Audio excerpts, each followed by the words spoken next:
Dear students, me Naveen Grover from JPS Academy. Today we will start chapter 2 Exponents and Powers. सबसे पहले हम इसकी introduction करेंगे कि एक्सपोनेंट्स और पावर क्या होते हैं. Exponents and powers are used to make very large numbers easy to read, understand, compare and operate upon. Exponents and powers को हम क्यों यूज़ करते हैं? किसी भी बड़े नंबर्स को हम आसानी से पढ़ सकें, समझ सकें और उसको कंपेयर कर सकें. और दूसरे शब्दों में हम कह सकते हैं repeated multiplication of a number और integer says 3 by itself up to 5 times. दूसरे शब्दों में हम इसे रिपीटेड मल्टीप्लिकेशन भी कह सकते हैं जब किसी भी नंबर या इंटीजर को यानी कि एक ही नंबर को अपने आप से मल्टीप्लाई करना, यानी उस नंबर को उसी नंबर से मल्टीप्लाई किया जाए. लाइक 3 को जैसे हमने 5 टाइम 3 से ही मल्टीप्लाई करना है तो हम उसको कैसे एक्सप्रेस कर सकते हैं? 3 multiply 3 multiply 3 multiply 3 multiply 3 is equal to 3 raised to power 5. It is read as 3 raised to power 5. यानी कि 3 is called base and 5 is called the exponent. यहाँ हम 3 को बेस पढ़ेंगे और 5 को एक्सपोनेंट पढ़ेंगे कि 3 कितनी बार मल्टीप्लाई हुआ. तो जिस नंबर को मल्टीप्लाई किया गया वो बेस है और जितनी बार मल्टीप्लाई किया गया वो उसकी एक्सपोनेंट या पावर कहलाती है. Let's extend this concept to rational number. यही कंसेप्ट हमारा रैशनल नंबर पर भी लागू होता है. If P upon Q be any rational number, अगर P अपॉन Q हमें कोई रैशनल नंबर दिया हुआ है then n be a positive integer. Then अगर हमें कोई रैशनल नंबर की फॉर्म में दिया हुआ है और एक्सपोनेंट एंड पावर हम मानकर चल रहे हैं लाइक n है तो हम उसे कैसे रिप्रेजेंट करेंगे? P upon Q multiply P upon Q n times, यानी जितनी एक्सपोनेंट या पावर दी है रैशनल नंबर को उतनी टाइम्स मल्टीप्लाई करेंगे. Thus P upon Q power n means P की पावर भी n है और Q की पावर भी n है. अगर हमें n पॉजिटिव दिया गया है यानी हमारा एक्सपोनेंट या पावर पॉजिटिव नंबर है, पॉजिटिव इंटीजर में है, तो हमने P को भी उतनी बार रिप्रेजेंट करना है और Q को भी उतनी बार रिप्रेजेंट करना है. लाइक अगर हमें P अपॉन Q नेगेटिव दिया गया है, देखो अगर पॉजिटिव दिया है तो सिंपल भी P upon Q power n 3 times दिया होगा तो हमने क्या लेना? P multiply P Q multiply Q. लेकिन अगर नेगेटिव में दिया गया है तो हमें क्या करना है? उसे सबसे पहले पॉजिटिव में कन्वर्ट करना है. पॉजिटिव में कन्वर्ट करने के लिए क्या करते हैं हम?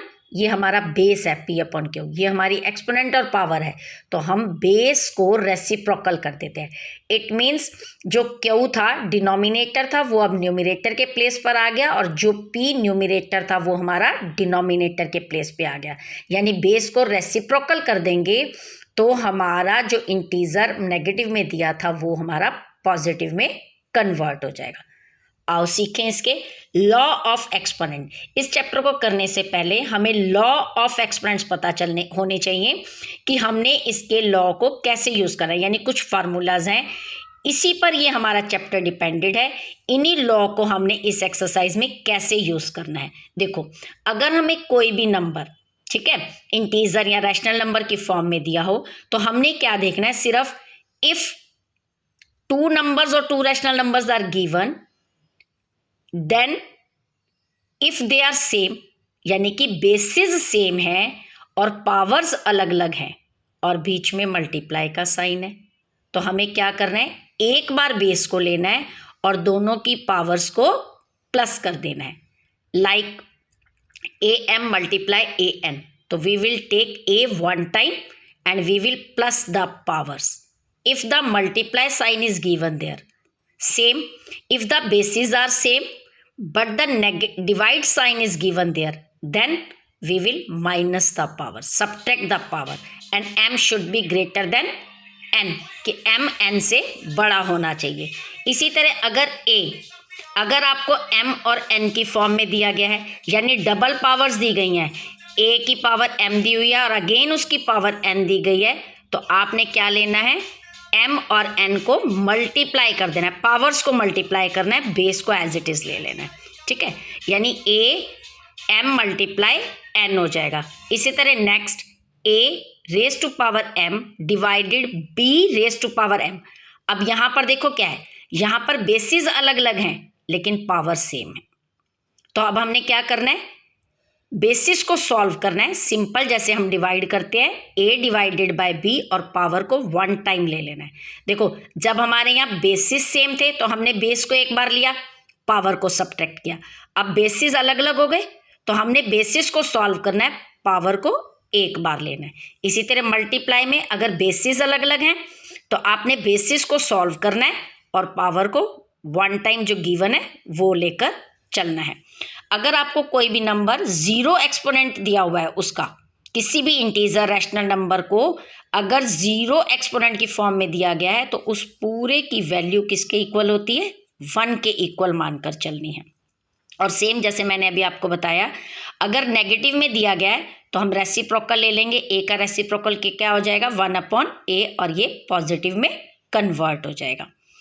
और देखो कुछ लॉज हैं, जैसे -1 है और उसकी एक्सपोनेंट या पावर आपने देखनी है कि ऑड नंबर है, लाइक -1 रेज टू पावर 3 है, तो आंसर क्या होगा, -1. देखो -1 मल्टीप्लाई -1 मल्टीप्लाई -1 3 टाइम्स होगा तो माइनस माइनस प्लस, एक बार रह गया. यानी ऑड नंबर कभी भी पावर में -1 में अगर ऑड नंबर में रेज्ड दी हुई है, पावर एक्सपोनेंट दिया हुआ है, तो आंसर विल कम -1.